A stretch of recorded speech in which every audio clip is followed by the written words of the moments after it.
Hi, I'm Tim. Welcome to our channel, and thanks for logging on. Today, we're discussing the Jaquet Droz Grande Aventurine in 18 karat white gold.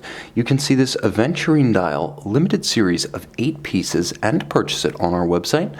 Subscribe to our YouTube channel if you enjoy these videos, and please click on the card in the upper right hand corner of the screen at any time during this video to see our full sales listing for this watch with additional accessories included in the sale, high-resolution images for your desktop, and naturally complete pricing details for this Jaquet Droz Grande Aventurine in 18 karat white gold.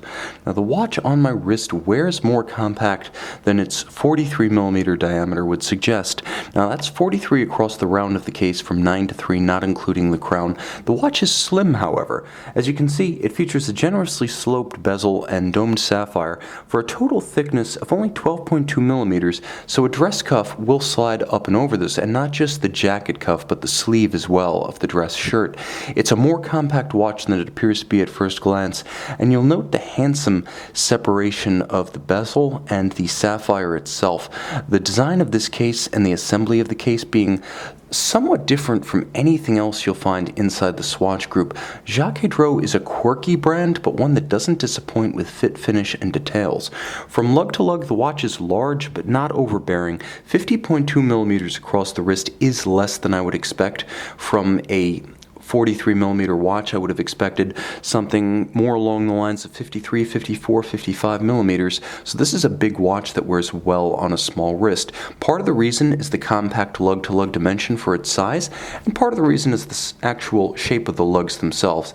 As you can see from the case band, which runs horizontally, the lugs turn down almost 90 degrees, so a straight bend from the case line down and around your wrist, and because they taper off at their edge, they appear to drape themselves around the wrist rather than flare out. If your wrist is borderline for the watch, it's still going to appear to fit well, rather than flaring out stridently. Though my wrist is 16 centimeters in circumference, I believe you could wear this watch on a wrist as small as 14.5 centimeters in circumference with proportion and security. Now it does have a satisfying heft to it. If you find carbon fiber, ceramic, ceramized aluminum, and titanium to just be unnervingly light on the wrist, this is the antidote. Precious metal and lots of it. It's paired with a slim profile strap that is bonded rather than stitched, with medium scale rectangular alligator leather on the top, medium rectangular scales with a thick profile, but as you can see on the underside, no stitching, with a natural grain calfskin on the bottom. The watch has a substantial but easily adjusted white gold pin buckle fluted on its flanks and branded Jaquet Droz for easy adjustments as necessary, and the case is all of high polish, handsome and contoured. It has exactly one straight line, and that is the continuous line joining the bezel to the case band. Even then, it's muted and understated so that the watch reads more as a whole than a collection of vertically stacked components, quite nicely executed. And you'll also note the fluid joint between the lug and the case is elegant and gradual, with a seamless melding of the metal at that point. It doesn't appear to be a jointed junction so much as two molten pieces of gold kissing each other. The watch has a gorgeous Aventurine dial that is the centerpiece of this limited series of, as you can see, 8 watches. This one being number 4, halfway through the series. Make it your own and enjoy the glistening gleam of Aventurine. Now it's a quartz-based, mineral-rich rock that has the appearance almost of enamel and glass, or even the cosmos itself. As you stare into it, it's like looking at the night sky. It really is as dynamic as it appears to be in the light box, with the shifting sparkles visible from different angles and at different intensities from different angles.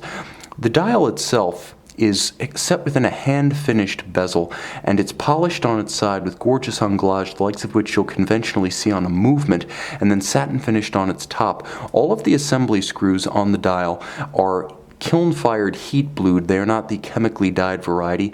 The dial itself is simple and easy to read, with small but high-contrast blued alpha-style hands, not Dauphines. They're a little bit more elegant than that. Stylized Roman numerals arrayed radially with a railroad track minutes outboard.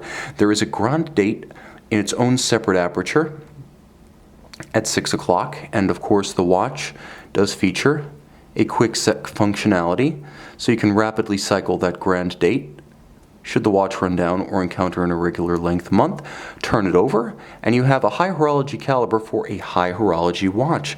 Now, the timepiece features a Jaquet Droz caliber 26536.4, automatic winding with a 68-hour power reserve, courtesy of twin mainspring barrels. It has both solidly more than the industry standard of 38 to 42 hours for an automatic movement, and finer finish than you will find on any stock movement that has such a power reserve. Of course, this is well beyond the realm of the Swatch Group's ETA calibers. Jaquet Droz, part of the Swatch Group, you're actually getting a Blancpain movement. That's what this is effectively. It's a Frederic Piguet double barrel, loosely based on the 1150 family, and as you can see, all of the finishing is by hand. The anglage is gleaming and rich, rounded and mirror-like. It's not the ugly sheer cut you get on machine-finished anglage. This is the real thing executed by hand. You'll note the rose lathe cut winding mass in white gold, beautifully executed with its own radially arrayed guilloche and high-polished Jaquet Droz logo. The Côte de Genève are richly textured and detailed. You can see they actually have a cyclic series of light and dark sweeps. That's how you know it's the real thing and not stamped. You'll also note that the screws themselves, see the screw heads turning from silver to black as I move them through the light. The same true of the logo on the winding mass, all black polished. That's the highest standard of optical finish in high horology movement finishing. And then you take a quick look at the rest of the movement and you see once again that glorious mirrored polished set of angles on the edge of every bridge and that rich Côte de Genève perfectly aligned across the bridges. It's a beautiful movement. The only thing I would say is that this is not an aquatic watch with 3 ATM water resistance, and you won't miss the hacking seconds, which it doesn't have because the timepiece doesn't have a seconds hand. In every respect, this is a fantastic buy because it offers you a lot of the stylistic panache of something like a FP Journe timepiece with the screws on the dial, the handsome bezels framing different elements of the composition, the outlandish style sensibility of something like Journe or even a Harry Winston, its in-house rival within the Swatch Group. This is a watch that could also at the same time be considered a reply to the likes of the Audemars Piguet Royal Oak Offshore, the oversized luxury watch with a sporting sensibility. Again, it's not a pure sports watch in terms of rough and tumble durability, but it has that oversized presence on the wrist that makes it a little bit boisterous, far too much for the genteel company of Vacheron, Patek, or conventional Audemars Piguet dress watches. This is either the Swatch Group's response to FP Journe or a dress watch response to the Audemars Piguet Royal Oak Offshore. Either way, I call it beautiful. A handsome watch with great horological value and beautiful finish. You can own this Jaquet Droz Grande Aventurine in 18 karat white gold, one of 8 pieces, on our website.